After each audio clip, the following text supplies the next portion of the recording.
查理·芒格，投资界的传奇，巴菲特几十年的合作伙伴，伯克希尔哈撒韦公司的创始人之一。该公司平均每年为股东创造20%以上的成长价值，如今每一股的价格接近55万美元，市值更是接近8000亿美元。巴菲特曾经说过，如果没有芒格，我会比现在穷很多。这期视频我和大家分享一下查理·芒格独特的投资理念与原则。不要自怨自艾，因为那解决不了任何问题。芒格的少年时期是伴随着美国经济的大萧条、股市崩盘、高失业率，伴随着洪水、干旱、瘟疫和沙尘暴一系列的自然灾害，使得大多数的美国家庭陷入了一贫如洗的境地。大量的流浪汉在街上敲门，希望能干些零工，获得一些食物。这个时候，查理·芒格在巴菲特爷爷的杂货店打工，干12小时，工资只有$2。他那时的期望就是想要有一堆小孩和一栋房子，房子里有很多书，还有足够的财富，可以过上自由的生活。但是生活哪里有一帆风顺？芒格上大学的时候又遇上了第2次世界大战，他入了伍，成为了一名空军，之后担任气象预报员。此后呢，他结婚生子离婚。第一个儿子被查出患有白血病的时候，他一贫如洗，因为不完善的医疗保险系统，需要承担所有的医疗费用，孩子也没有能够救回来。在面临如此巨大冲击的时候，芒格唯一能做的事情就是保持冷静。他说，永远都不应该在面对一些难以置信的悲剧时，因为意志的失败而让一个悲剧演变成2个甚至3个悲剧。在查理·芒格晚年的时候，一次电视采访中，主持人问他，人们试图弄清楚生活的秘诀是什么，如何像你一样长寿并获得幸福的生活。查理·芒格迅速地回答说，这很容易回答，因为它很简单。生活是由一系列逆境组成的，每个人都会面临各种困难和不测，亲人会离世，生活会带来许多挑战，而你将经历许多能够将你击倒的挫折。然而你无法逃避，只能勇敢面对。这是一个极为简单的生命法则。既然如此，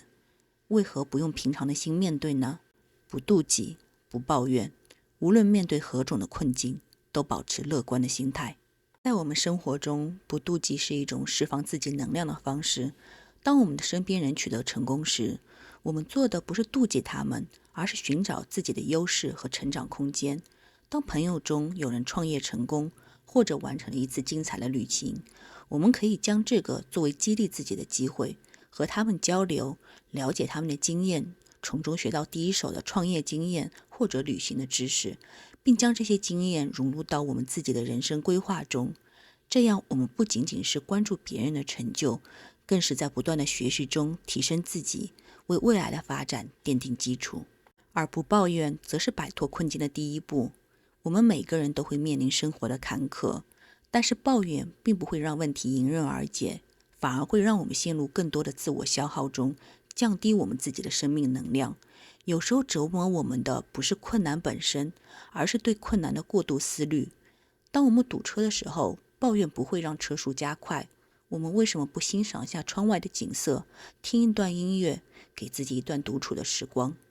保持乐观的心态，更是赋予我们战胜生活困难的力量。当面对工作或者生活上的挑战时，积极的思维能够帮助我们更好的应对。面对生活上的压力，我们可以选择相信自己有能力克服，而不是陷入消极情绪。每一次的挑战都是一次成长的机会。假设生活将变得特别困难，然后问自己能应付得了吗？如果答案是是的，那么你已经赢了。只做自己能力范围之内的事，做了解的行业。在投资决策方面，查理·芒格一直强调专注于自己了解的行业，这并不是追求广度，而是深度。作为一名投资者，不太可能对所有的行业都有深入的了解，但可以选择在你熟悉的领域中寻找投资机会。这种专注有助于减少不确定性，提高决策的准确性。比如说，你是一名码农，对于科技行业的发展有着敏锐的洞察力，根据芒格的理念，你可以选择将重心投资在科技公司上，因为你更了解这个行业的动态，能够更好地评估公司的价值和前景。你可以很容易地分析出英伟达在半导体领域是具有护城河的技术，可以提前了解到微软和 OpenAI 之间的合作关系，办公软件中的 AI 应用有非常广大的前景。这种专注于了解行业，有助于降低投资的风险，因为你能够更好地预测市场的趋势，了解公司的竞争力。芒格也通过这种方式成功了投资他了解的公司，实现了长期的投资增值。反过来说，在自己不了解的领域内淘金是非常危险的事情。金融衍生品是天真投资者的屠宰场，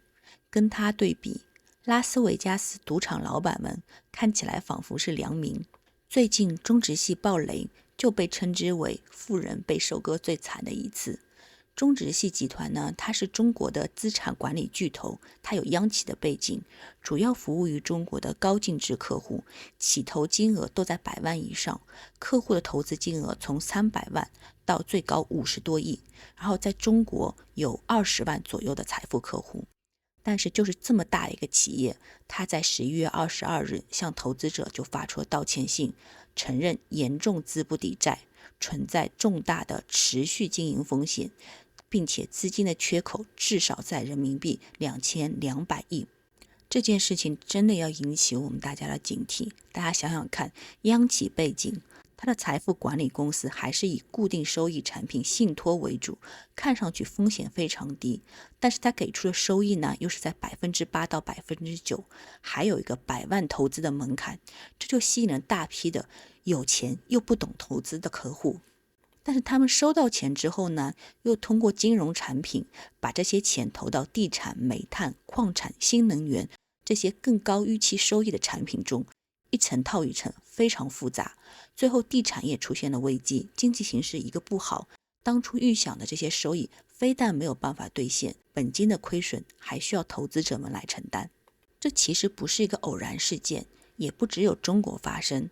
2008年美国的次贷危机也是房地产市场繁荣期的时候，大规模放次级抵押贷款，有些贷款人的信用比较差，那这些次级抵押贷款呢，就被打包成抵押贷款支持证券 MBS， 并且在全球销售。然后随着房价下跌，违约率上升， MBS 的价值急剧下滑，就导致了金融市场动荡，多家大型的金融机构就面临破产的风险，信用市场冻结，引发了全球的金融危机。那个时候在美国的朋友应该很有感触，到处都在裁员，房价直接腰斩，一堆的法拍房，股市直接跌出一个大熊市。所以不要涉足自己不了解的行业，尤其是那些涉及复杂的金融产品的领域，就投自己了解的领域。那些虚幻的、高回报的、高收益的，都是最后你要承担的那些风险。我们就只做自己能力范围之内的事，做了解的行业。就像查理芒格所说的，我最想知道的事情是我会死在哪，然后我坚决不去那个地方。